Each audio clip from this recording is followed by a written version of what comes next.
Now, one of the best pieces of advice that I've received from a radio DJ friend was about how to talk to your audience. If you want to make your podcast or your guest appearance really engaging, or if you want to get people to interact with you and just make it more interesting, it's how you talk to the audience that really counts. And the one thing that radio DJs know really well that we're kind of learning in the podcast space is about how to talk to audiences. We see in the podcast space, and it maybe takes a lead from YouTube and these platforms, is that when people talk to the audience, they say, hey guys, you guys, the listeners out there, the viewers out there. But if you go into the world of radio, nobody ever talks like that. And why we should look at radio is because for many, many years, radio was thought of as a sunset industry. It was on its way out. But radio's been around for 100 years and it's still going. It's still going strong.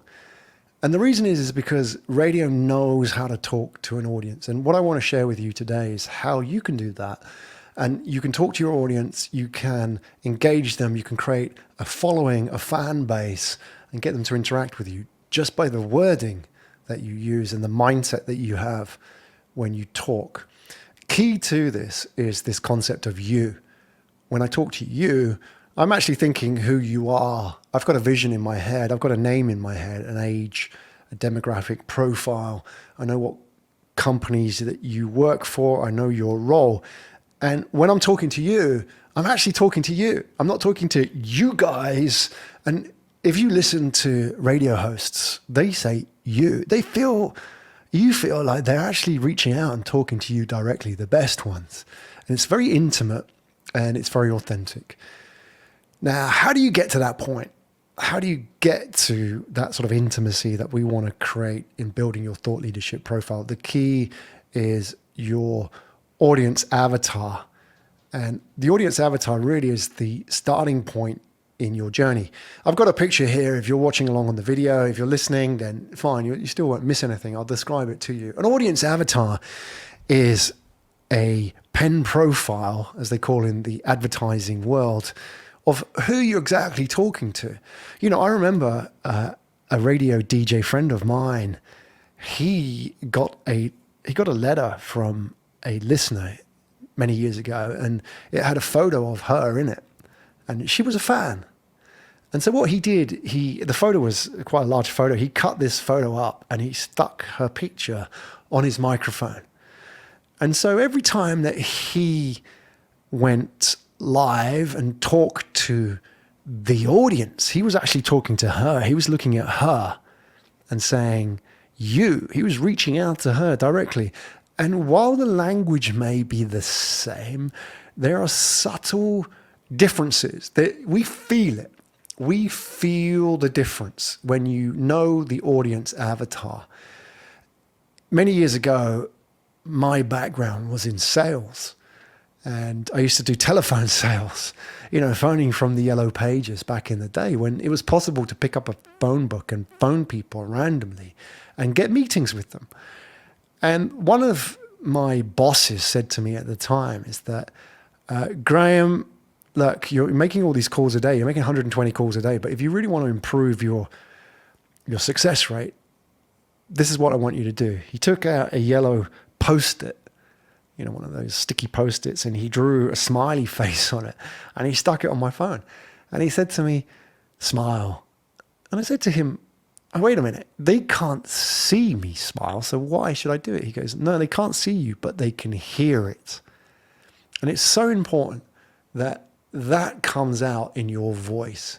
If you look at the audience avatar, a clear definition of who you're talking to changes your feeling, changes the way you intonate and intimate when you talk to that person. So what is an audience avatar? This is step one when you do your podcast guesting, or even if you're creating your own podcast, know exactly who your audience avatar is. Mine's Sample Sally, but you can maybe have a rough idea of the kind of people that resonate with you. And if you don't know, which is very true for a lot of thought leaders I start with on the podcast guesting journey, if you don't know who your audience avatar is, maybe you've got a rough idea. The goal now in stage one of the journey is to hone that down is to refine it, is to validate it. That we're casting our net wide and then we're drawing the net in, such that by the end of stage 1 of your podcast guesting journey, you should have quite a clear idea of who you're talking to. Why? What's their pain points? So an audience avatar, whilst it contains basic demographic information, age, name, I like to name my avatars, background, all these kind of identifiers that you would associate with traditional marketing, you should always think about as well the pain points. Like, what is the frustrations of this person? And how do they talk about those frustrations? Are they frustrated because they have 20 years of experience in their field and yet they're not a TikTok type person? So they feel maybe they have a big hurdle mentally and to get over, to get their personal brand out there. It doesn't come naturally like the kids today. So for them, that's a real frustration. And maybe they don't talk about it. Maybe they don't vocalize it. Maybe they don't say it in straight terms that, I feel really frustrated that I can't get out and build my personal brand because it doesn't come naturally to me. I grew up in a generation pre-TikTok where personal branding was seen as somehow indulgent. But now it's so important. So you have to tune into those wavelengths, those frustrations that they have and the language that they use when you build that audience avatar. Because when you start guesting, getting out there, people, and this is to paraphrase Maya Angelou, the author and civil rights activist, people will forget what you said, but they will always remember how you made them feel. And how you make them feel really is the message that you're delivering at the emotional layer, not the logical layer, the emotional layer, where you will speak in a certain way, you will present a certain personal avatar to that person that, they can put you in a box very easily and be that kind of person I'm familiar with.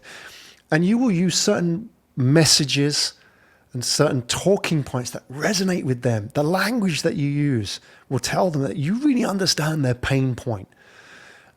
Without an audience avatar, you can easily float aimlessly in the world of podcast guesting and thought leadership. But once you start defining the audience avatar, you can really hone in. And the more you start defining it, the more the benefits compound, because you will start to identify podcasts more aligned with your message. You will start to deliver messaging more aligned to that avatar, and you will start to build a following, which will then compound by those audiences reaching out to you. Because the more you hit that key message that they're looking for or talk to their pain point, the more likely that listener is to reach out to you and say, hey, Graham, that thing you were talking about me, that really speaks to me. It's like you were speaking to me directly. How did you do that? Well, it's not magic. It's just that you have a very clear idea in mind who that person is. And those interactions, those reach outs, those conversations that you get from those people will help you also refine and reinforce that audience avatar moving forward.